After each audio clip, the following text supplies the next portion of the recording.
So welcome guys, welcome to my channel. In this video I will be talking about sexual reproduction in bryophytes. इस video में मैं आपको sexual reproduction को पढ़ाने से पहले आपको एक चीज बताना चाहती हूँ कि सेक्सुअल रिप्रोडक्शन क्या होता है। सेक्सुअल रिप्रोडक्शन होता है transfer of gametes, not only transfer of gametes, fusion of gametes which is being transferred from male sex organ to the female sex organ. ठीक है।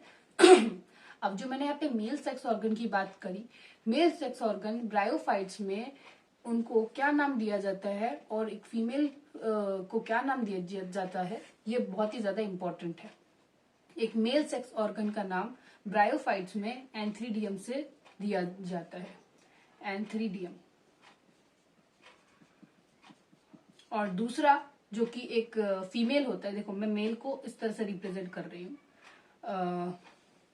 चल छोड़ो, एंथ्रीडियम ऐसे मैं बता रही हूँ, मेल ऐसे एम और ये फीमेल, क्योंकि मैं यहाँ पे उसमें वो सिंबल होता है ना ऐसा काइंड ऑफ, वो सारे सिंबल मैं नहीं डालना चाहती, फिर भी चलो मान ही लेते हैं। और दूसरा होता है आर्किगोनियम, फीमेल वाले को।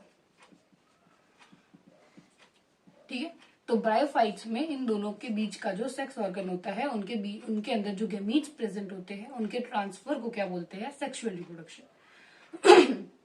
अब जो ये मेल और फीमेल ऑर्गेनिज्म है, इनमें आपको थोड़ा बहुत वेरिएशन देखने को मिलेगा। कुछ ऑर्गेनिज्म पता है आपको कैसे देखने को मिलेंगे, कुछ ऑर्गेनिज्म आपको देखने को मिलेंगे जिनमें आपको मेल और फीमेल दोनों चीज एक ही बॉडी में आपको देखने को मिलेगी। A body which consists of both male and female sex organs, है ना, that is called as bisexual organism. Okay? तो वैसे बॉडीज को, वैसे ऑर्गेनिजम्स को जिनमें मेल और फीमेल सेक्स ऑर्गन्स प्रेजेंट होते हैं, उनको हम बोलते हैं बाइसेक्सुअल।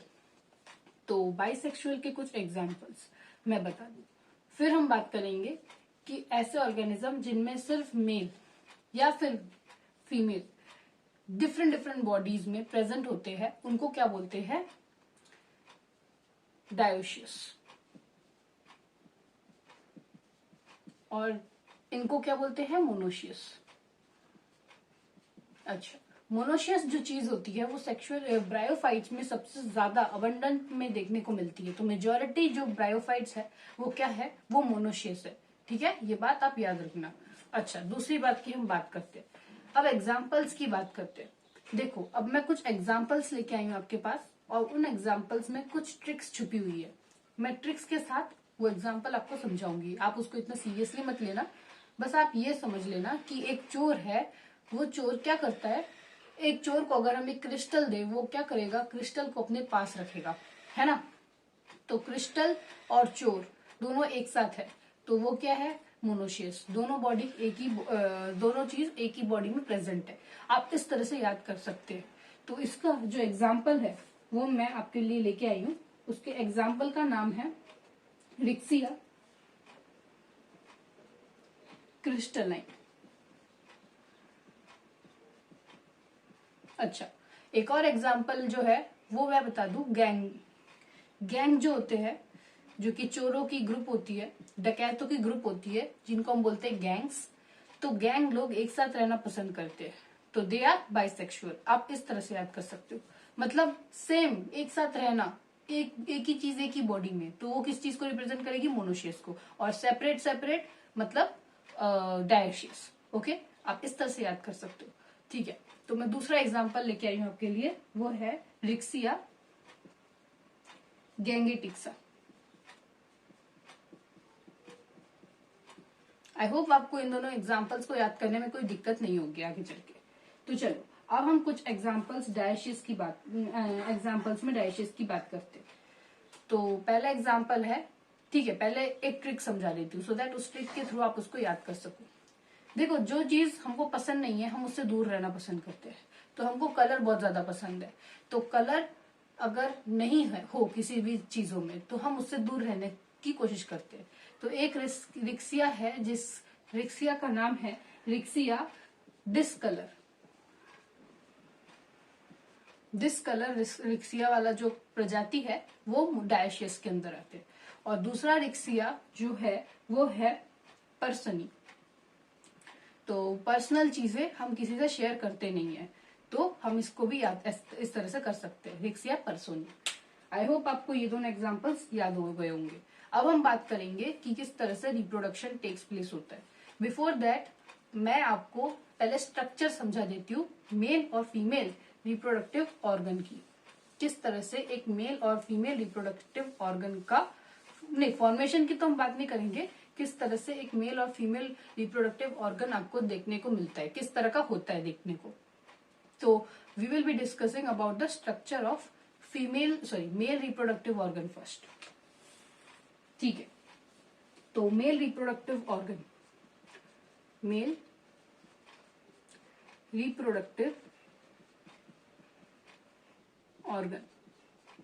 जिनको क्या बोलते हैं, एंथ्रीडियम। अब देखो बहुत लोग जो है वो एंथ्रीडियम और आर्किगोनियम जो है उन वर्ड्स के अंदर थोड़ा कंफ्यूज हो जाते हैं। उनके कंफ्यूजन को रोकने के लिए मैं एक ट्रिक लेके आई हूँ। देखो एंथर जो चीज है, एंथर आपको भी पता है वो मेल के अंदर पाए जाते हैं और बाकी जो दूसरा है आर्किगोनियम, ये वर्ड किसको चला जाएगा, ये फीमेल को चला जाएगा। आई होप आपको समझ में आ गया कि आप किस तरह से डिफरेंशिएट कर सकते हो मेल रिप्रोडक्टिव ऑर्गन को और फीमेल रिप्रोडक्टिव ऑर्गन को। अच्छा, मेन चीज है इसके स्ट्रक्चर। तो इसका स्ट्रक्चर कुछ इस प्रकार से होता है, आपको लग रहा होगा कि मैं लोटस बना रही हूँ, but this is not a lotus.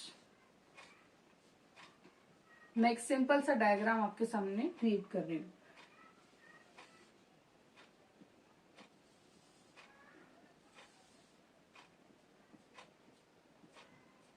जो मैं बना रही हूं ना, वेट फॉर अ व्हाइल।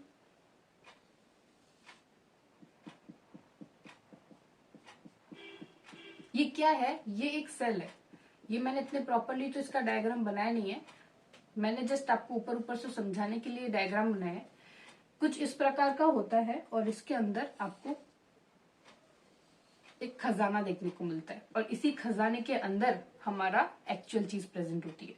तो खजाने के ऊपर जो चीज है वो क्या है, अब ये क्वेश्चन आपके दिमाग में आया होगा। देखो कोई भी चीज अगर बहुत ही ज्यादा कीमती होती है, वो चीज ढकी हुई होती है, कोई उसको छुपा के रखता है, तो आप उसको कहाँ पे छुपाना ज्यादा पसंद करेंगे? ऑफकोर्स जैकेट के अंदर। जैकेट के अंदर छुपाने से भी पहले वो किसी और चीज के अंदर छुपी हुई रहती है, वो उसके बॉडी के अंदर छुपी हुई रहती है। मतलब कि ये जो पर्टिकुलर चीज है वो क्या है, वो है एंथ्रीडियल चेम्बर। मतलब जो ऑर्गन है जिसका नाम एंथ्रीडियम है, एंथ्रीडियम के जो चेम्बर्स प्रेजेंट होते हैं उनके अंदर छुपी हुई है, कहीं पे ढकी हुई है, एक मोती की तरह गड़ी हुई है। आप इस तरह से समझ सकते हो। तो इस प्रॉपर प्लेस को क्या बोलते हैं हम लोग, या फिर इसको भी मान लो, इन दोनों चीजों को क्या नाम दिया जाता है, एंथ्रीडियल चेम्बर। अच्छा, अब हम दूसरी चीज पे बात करते हैं।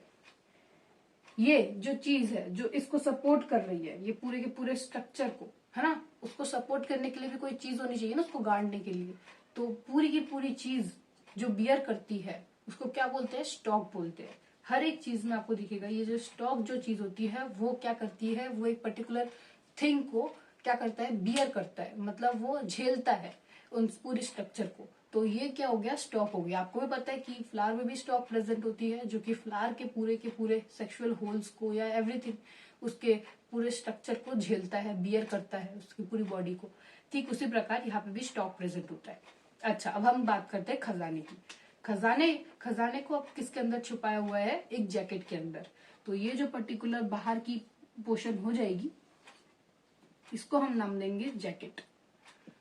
वो भी बहुत सारे सेल्स के साथ बना हुआ है, जैकेटेड सेल्स के साथ। तो इनको क्या नाम दिया जाएगा, जैकेट, JACKET। ओके, अब हम बात करेंगे खजाने की। तो अंदर क्या चीज प्रेजेंट है, वो चीज है मेन मुद्दा। तो अंदर जो चीज प्रेजेंट है उस चीज का नाम है एंड्रोसाइट। क्या नाम है, एंड्रोसाइट। और यही एंड्रोसाइट क्या करता है उस पर बात करेंगे हम पहले। ठीक है, मैं इस खजाने की बात बाद में करूंगी। खजाना आखिर बहुत इंपॉर्टेंट और बहुत कीमती चीज है। इस चीज के बारे में बात अगर हम देर पे करें वही बहुत बड़ी बात होगी, तो इसलिए इस चीज को अभी तक के लिए सस्पेंस में रखते हैं। अब हम पहले बात कर लेते हैं एक फीमेल रिप्रोडक्टिव ऑर्गन की। तो चलो इस कॉलम में हम लोग फीमेल रिप्रोडक्टिव ऑर्गन बनाते हैं। तो यहाँ पे हम बात करेंगे फीमेल रिप्रोडक्टिव ऑर्गन। देखो अब फीमेल रिप्रोडक्टिव ऑर्गन का दूसरा, एक तो एंथ्रीडियम हो गया, तो दूसरा वाला क्या रह गया हमारा, आर्किगोनियम। आर्कियोलॉजिस्ट नहीं, आर्किगोनियम। ठीक है, आर्किगोनियम का स्ट्रक्चर कुछ इस प्रकार से होता है, जो कि आपको जो कि आप उसमें भी देखते हो। आपने ये सेम स्ट्रक्चर वहां पे भी पढ़ा था, stock, style and stigma. Flower का जो फीमेल रिप्रोडक्टिव पार्ट होता है, इसका स्ट्रक्चर भी कुछ इसी प्रकार होता है। आई होप आपको अब समझने में दिक्कत ज्यादा होगी नहीं। इसमें भी वही सेम चीज आपको देखने को मिलेगी कि ब्रायोफाइट्स इन सब चीजों को बहुत ज्यादा खजाने की तरह दिखती है, तो इसको भी झेलने वाला एक स्टॉक रहेगा। ठीक है ना, ये वाला पोर्शन क्या कहलाएगा, स्टॉक। ज्यादा हार्ड नहीं है, मैं इसको सिंपली समझाने की कोशिश कर रही हूँ सो दैट आप इसको इजीली समझ पाए। और ये उसके साइड के क्या रहेंगे, ये होंगे इसके चेम्बर्स, आर्किगोनियल चेम्बर्स। तो ये क्या हो जाएंगे, आर्किगोनियल चेम्बर्स। अच्छा, सिमिलरली खजाने के बहुत ही ज्यादा नजदीक जो चीज होगी, जो उसको ढक के रखेगी, उस चीज को क्या नाम दिया जाएगा, जैकेट्स। क्या बोला जाएगा, जैकेट सेल्स। तो ये हो जाएंगे इसके जैकेट सेल। और उसका असली खजाना कहाँ पे छुपा होता है, I want to ask you this question, क्योंकि आपको भी पता है एक प्लांट के फीमेल रिप्रोडक्टिव पार्ट में असली खजाना कहाँ पे छुपा होता है, वो छुपा होता है इस एरिया में। जो पार्ट फूला हुआ होता है उस पार्ट में थिकनेस भी आपको ज्यादा देखने को मिलती है, क्योंकि भाई उसके अंदर एक्चुअल खजाना है। खजाने वाली चीजों को ज्यादा वैल्यू दी जाती है और उस एरिया को हमको मोटा रखना पड़ता है सो दैट वो प्रोटेक्टेड रहे। तो इस एरिया को क्या बोलते हैं, जैकेट। अच्छा, ये पार्ट अगर जैकेट हो गया तो अब इसके अंदर की बात करते हैं। बिफोर गोइंग टू दैट, यहाँ पे आपको एक बात मैं समझा दूं, यहाँ पे कोई स्टिग्मा, स्टाइल, ओवरी ऐसी कोई चीज नहीं है। यहाँ पे आप ये समझ लो कि यहाँ पे ओवरी को किससे रिप्रेजेंट किया जाता है, इसको स्टाइल, यहाँ पे स्टाइल में किसको रिप्रेजेंट किया जाता है, और यहाँ पे स्टिग्मा को किस चीज से रिप्रेजेंट किया जाता है, ये भी बहुत इंपॉर्टेंट है। तो जो चीज स्टिग्मा होगी वो चीज ऊपर प्रेजेंट होगी, और ये ऊपर वाली जो सेल होती है ना, इनको हम नाम देते हैं कवर सेल, क्योंकि ये पूरी की पूरी कवर्ड रहती है, ऐसी कवर्ड रहती है, वो बिल्कुल बंद रहती है। अब देखो, अगर कोई चीज कवर्ड नहीं रहेगी तो उस चीज पे अटैक करना बहुत सिंपल हो जाएगा, और इतनी बड़ी कीमती चीज ऑब्वियसली कवर्ड रहना ज्यादा प्रेफर करेगी। That is why that is covered. अच्छा, अब बात करेंगे, ठीक है, तो स्टिग्मा जो है वो हम यहाँ पे कवर सेल से रिप्रेजेंट कर रहे हैं, सो दैट आपको दिक्कत ना हो, आप रिलेट कर पाओ किसी चीज को याद करने के लिए। ओके, अब हम बात करते हैं स्टाइल की, जो चीज यहाँ पे प्रेजेंट होगी। तो यहाँ पे kind of neck like structure देखने को मिल रहा है, आपका गला भी कुछ इसी प्रकार लंबा सा होता है। तो आप इससे भी याद कर सकते हो कि यहाँ पे नेक सेल्स प्रेजेंट होती है। क्या प्रेजेंट होती है, नेक सेल्स। यहाँ पे जो ये वाला जो एरिया है, यहाँ पे क्या प्रेजेंट होती है, नेक सेल्स। ठीक है, अब हम बात करते हैं ओवरी, मतलब इस एरिया में, इस पोर्शन में क्या चीज प्रेजेंट होती है। इस एरिया में जो चीज प्रेजेंट होती है वो होती है वेंटर सेल। आई होप आपको ये बात पता होगी। तो यहाँ पे हम लिखेंगे वेंटर सेल। तो वेंटर सेल यहाँ पे प्रेजेंट होती है। इसी के साथ साथ हमारा खत्म होता है sexual reproduction. Before going to that, एक फीमेल क्या प्रोड्यूस करती है, अंडा, और वो अंडा होगा ये बीच का खजाना। अब हम बात करेंगे इस अंडे की कहानी और इस एंड्रोसाइट। तो अब हम पढ़ेंगे किस तरह से रिप्रोडक्शन की क्रिया स्टार्ट होती है, ठीक है ना। तो यहाँ पे क्या होता है कि आपको जो मैंने एंड्रोसाइट, जो मैंने खजाना बताया था, जो काइंड ऑफ दिस ऐसा स्ट्रक्चर का मैंने बताया था जिसका नाम था एंड्रोसाइट। ये एंड्रोसाइट से क्या निकल के आएगा, एक स्पर्म निकल के आएगा, जो कि कुछ इस तरह का देखने को मिलेगा आपको। ऐसा होता है एंड्रोसाइट का स्पर्म। तो ये होता है स्पर्म ऑफ एंड्रोसाइट। इसका एक टुकड़ा मान लो स्पर्म के फॉर्म पे निकल के आया, ठीक है ना। ठीक है, तो ये एंड्रोसाइट का जो स्पर्म है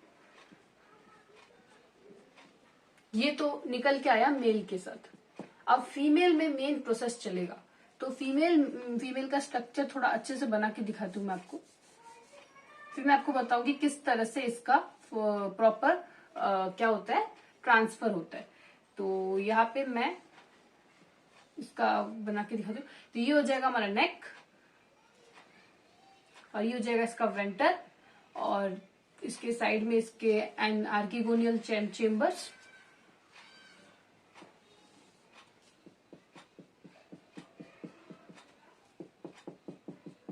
ये हो जाएंगे इसके स्टॉक्स, और उसके जैकेट कुछ इस प्रकार, और जैकेट के अंदर क्या प्रेजेंट होगा, हमारा खजाना। ये है हमारा खजाना।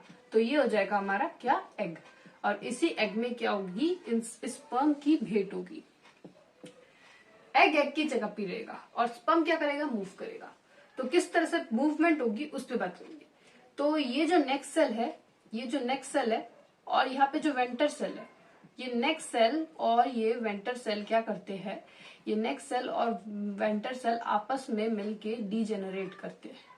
क्या करते हैं, डीजेनरेट, और यही चीज डीजेनरेट करके एक म्यूसिलेज स्ट्रक्चर बना, म्यूसिलेज लाइक थिंग बना देते हैं। म्यूसिलेज मतलब एक स्टिकी सब्सटेंस, ठीक है ना। तो यहाँ पे काइंड ऑफ स्टिकी सब्सटेंस का फॉर्मेशन होता है, और इसी म्यूसिलेज के चलते यहाँ पे प्रेशर का इंक्रीमेंट होता है, और due to increase in pressure यहाँ पे क्या होता है कि ये जो अपर वाला जो सेल्स आपको दिख रहे हैं, जो मैंने आपको बताया था कि इनको क्या नाम दिया जाता है, कवर सेल्स।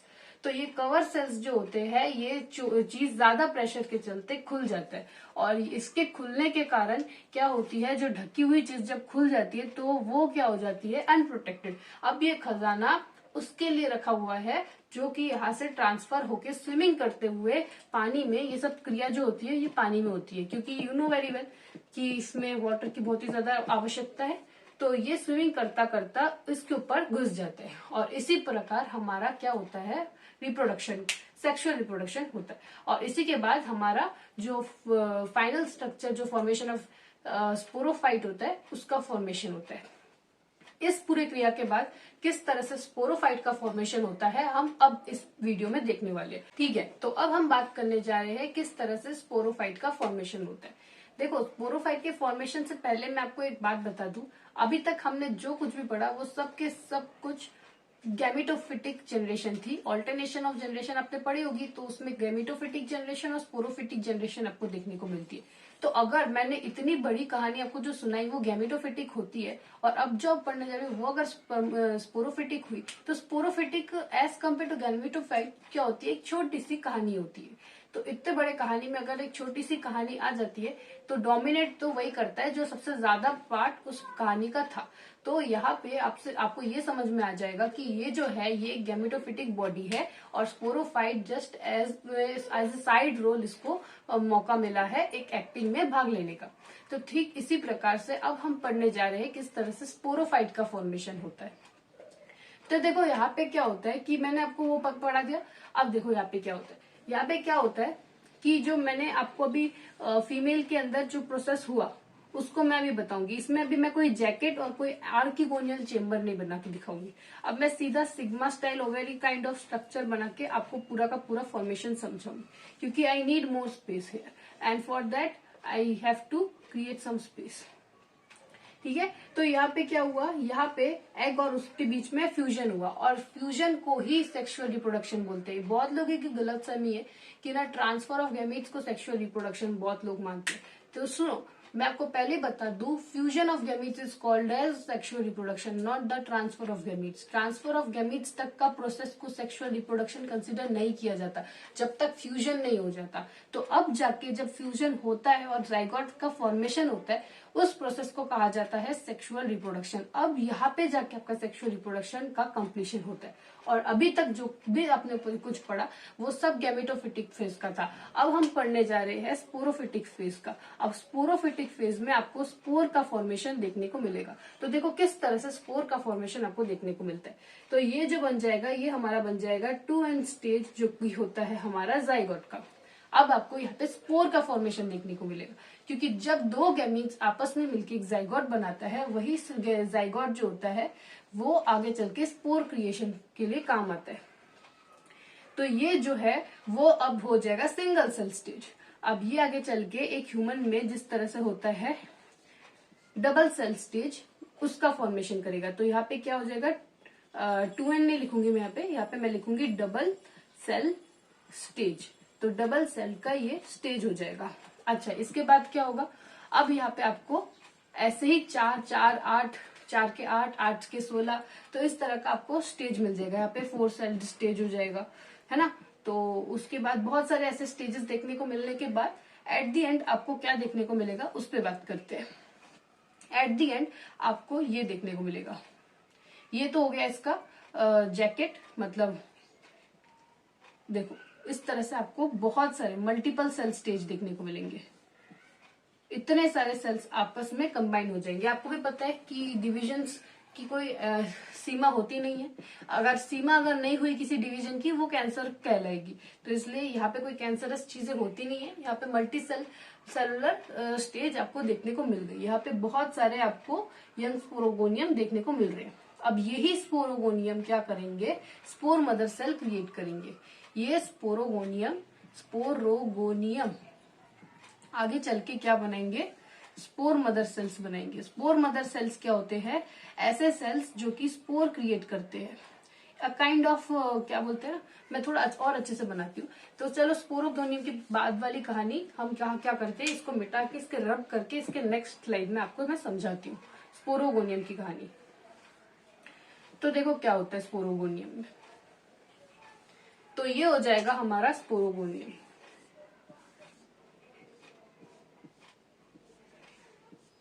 तो ये हो जाएंगे हमारे स्पोरोगोनियम। अब हम बात करते हैं इसके बाद आपको क्या देखने को मिलेगा। मैं सीधा इस पे आती हूँ कि इस पे आपको बड़ा करके क्या देखने को मिलेगा। ये हो जाएगा हमारे स्पोर मदर सेल्स, मतलब स्पोर्स की माता, जो कि क्या करेगी, स्पोर्स बनाएगी। देखो नंदिता की मम्मी ने नंदिता को बनाया, तो स्पोर की मम्मी क्या बनाएगी, स्पोर बनाएगी। तो ये हो जाएगी स्पोर। टिकिन्स की मम्मी ने टिकिन्स को बनाया, तो उस तरह से ये हो जाएगा हमारा स्पोर मदर सेल।